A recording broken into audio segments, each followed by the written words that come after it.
Family is often considered the bedrock of life, but the reality is more complicated. As one reaches the later stages of life, time becomes an increasingly precious resource. The energy once spent tolerating toxic dynamics, pointless conflicts, and manipulative behaviors no longer seems justifiable. After 60, the relationships you maintain should add to your well-being, not detract from it. Some relatives, whether due to their own insecurities, unresolved issues, or relentless need for control, become obstacles to your peace. Knowing when to step away from these dynamics is not selfish, it is an act of self-preservation. One of the most corrosive figures in any family is the perpetual critic. This is the relative who has spent years finding flaws in everything you do, your career choices, your parenting, your financial decisions, even your hobbies. They present their opinions as wisdom, as if their disapproval is a form of guidance rather than a means of control. At 60, you no longer have the time to justify yourself to those who are committed to misunderstanding you. The harsh reality is that criticism from such people is rarely about you. It is a projection of their own dissatisfaction, their own failures, their own fear that they have not lived a life worth respecting. Equally exhausting is the emotional leech, the family member who calls only when they need something, validation, a sympathetic ear, or a favor they have no intention of repaying. These individuals operate under the illusion that their suffering is uniquely important, that their struggles take precedence over everyone else's. You could be facing your own difficulties, dealing with your own health concerns, but their problems will always seem more urgent. The hard truth is that relationships should be reciprocal, not one-sided extractions of time and energy. After 60, it is no longer your responsibility to serve as the emotional dumping ground for those who refuse to take responsibility for their own lives. Then there is the manipulator, the relative who does not ask for things outright, but instead uses guilt, obligation, or carefully orchestrated scenarios to get their way. They remind you of sacrifices made decades ago, of favors they once did for you, as if family is nothing more than an ongoing transaction. They weaponize past kindnesses, twisting them into lifelong debts. You are not obligated to anyone simply because you share blood.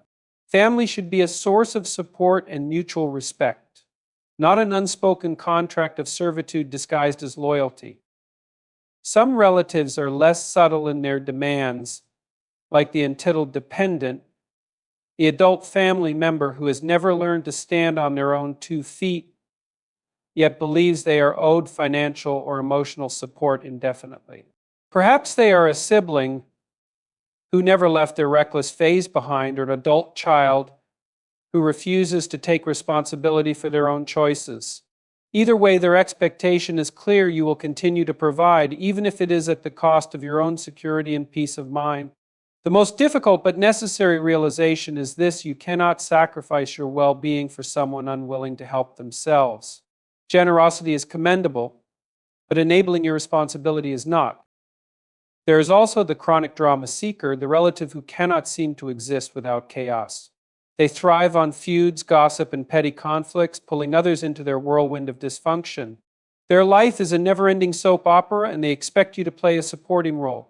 These individuals disrupt holidays, turn minor disagreements into full-scale wars, and drag family members into disputes that serve no purpose beyond their need for attention. Protecting your peace means refusing to engage in unnecessary turmoil. After 60, serenity is more valuable than indulging the manufactured grievances of those addicted to conflict. Another damaging influence is the dismissive skeptic, the relative who belittles your interests, passions, and pursuits. Whether you've taken up a new hobby, decided to travel, or simply shifted your priorities, they scoff at your choices as if your life should remain within the confines of their narrow expectations.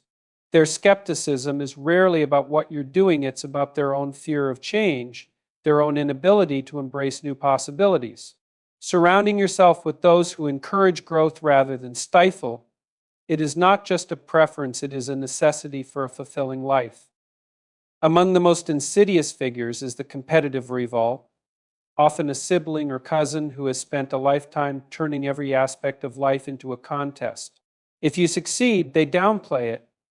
If you struggle, they relish it. Conversations with them are not discussions but veiled attempts to assert superiority. Such relatives have not outgrown the need to measure their worth through comparison, to see their lives as validated only in relation to someone else's perceived failures. There is no value in maintaining relationships rooted in competition rather than genuine connection. Walking away from such dynamics is not an admission of defeat, it is a refusal to play a pointless game. Finally, there is the passive-aggressive manipulator, the relative who rarely confronts issues directly but instead resorts to backhanded comments, veiled insults, or calculated silence to express their discontent. They pretend to be supportive while subtly undermining, presenting kindness on the surface while poisoning the atmosphere with negativity. Over time, their presence becomes a psychological burden, a constant guessing game of what they truly mean versus what they say. Maintaining such relationships serves no purpose beyond enduring unnecessary stress. After 60, life should be about meaningful relationships, about surrounding yourself with those who bring joy, respect, and a sense of peace. The weight of obligation, guilt, or forced connection to toxic individuals only serves to diminish the years that remain. The chronic drama seeker is an individual whose life revolves around turmoil, conflict, and emotional upheaval. For this person, peace is unsettling, and calm is often perceived as dull.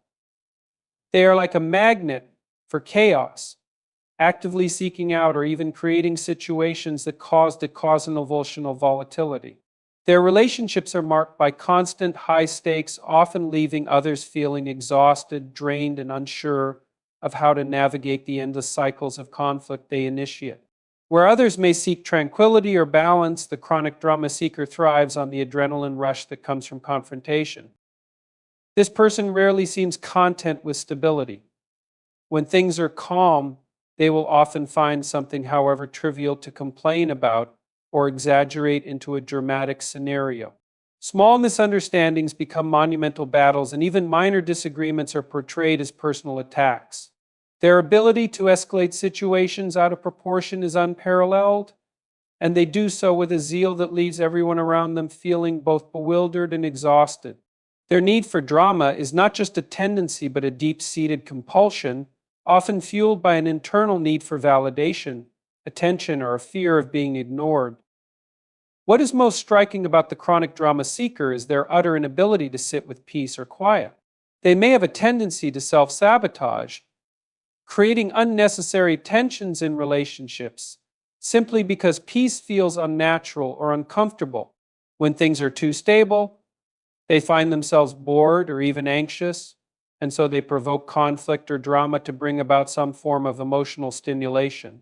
This pattern often starts in childhood, where they may have learned that chaos draws attention or that emotional upheaval is the only way to feel alive. In their interactions, they may use an almost magnetic charisma to draw others into their world of chaos. They will recount their latest crisis in vivid detail, sharing their hurt feelings, the latest injustices they've faced, or the petty arguments that have occurred.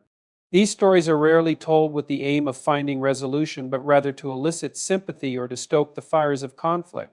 Their drama isn't meant to be solved, it's meant to be perpetuated, keeping everyone involved in a state of emotional unrest. They are more interested in keeping the story alive than in ever resolving the issues. The chronic drama seekers' relationships are often fraught with instability. They will claim to want peace, but their actions suggest otherwise. When in a relationship, they'll frequently accuse their partner of not caring or failing to meet their emotional needs, even when these needs are constantly shifting and impossible to satisfy. Their partner may feel as though they are walking on eggshells, constantly reacting to the latest emotional crisis or explosion. The drama seeker may frequently push their partner into a corner, demanding constant reassurance or affection, yet offering little in return. For the drama seeker, problems are never just problems, they are catastrophic events that must be handled immediately and with great intensity. The smallest irritations take on the weight of a life-altering situation. The chronic drama seeker may turn something as trivial as a miscommunication over dinner plans into an argument that drags on for hours, with each participant feeling emotionally drained by the end. Their tendency to escalate conflicts often leaves everyone involved feeling disoriented and mentally fatigued, unsure of how the situation even began. Their need for drama also manifests in a chronic inability to compromise. They want things done their way, and when they don't get their way, they create a scene. This may be through passive-aggressive behaviors, manipulation, or outright confrontation. They rarely ask for what they need in a direct or mature way, but instead make everything about their emotional experience. The idea of calmly discussing an issue without it turning into an emotional spectacle is foreign to them. To them, anything less than emotional intensity seems like a failure to properly care. The chronic drama seeker also operates under the assumption that their emotional upheaval is always justified.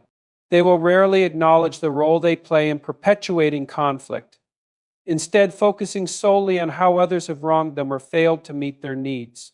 Their worldview is deeply skewed, often seeing themselves as victims of a universe that conspires against them. Their narrative is one of constant suffering, where no amount of empathy or reassurance seems sufficient to alleviate their distress. This worldview leads the drama seeker to seek out validation through crises. By creating or exacerbating problems, they draw attention to themselves, ensuring that they are noticed, that their emotional pain is recognized, and that their story becomes the central focus of the relationship or group. They might claim to seek help, but what they truly seek is affirmation, a confirmation that their emotional experience is more significant than anything else. They are not just seeking resolution, they are seeking to be seen, to be heard, to be the center of attention in a world that they feel does not pay them enough mind.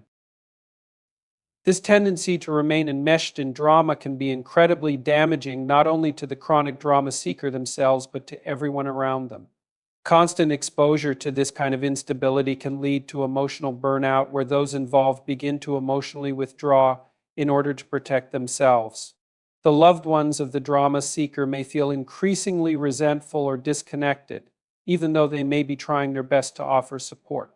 Over time, the relationships may deteriorate into resentment or apathy, with the drama seeker left wondering why they can't seem to find the emotional support they crave. The difficulty in being around a chronic drama seeker is that their emotional world is often so consuming that it becomes hard for others to focus on their own lives. When someone is always in crisis, others are forced to prioritize the needs of that individual, and as a result, their own needs go unmet. It's exhausting to be in a relationship with someone who is constantly needing emotional caretaking, especially when that caretaking feels never-ending and one-sided. People may find themselves becoming numb to the drama, detaching emotionally in order to preserve tea.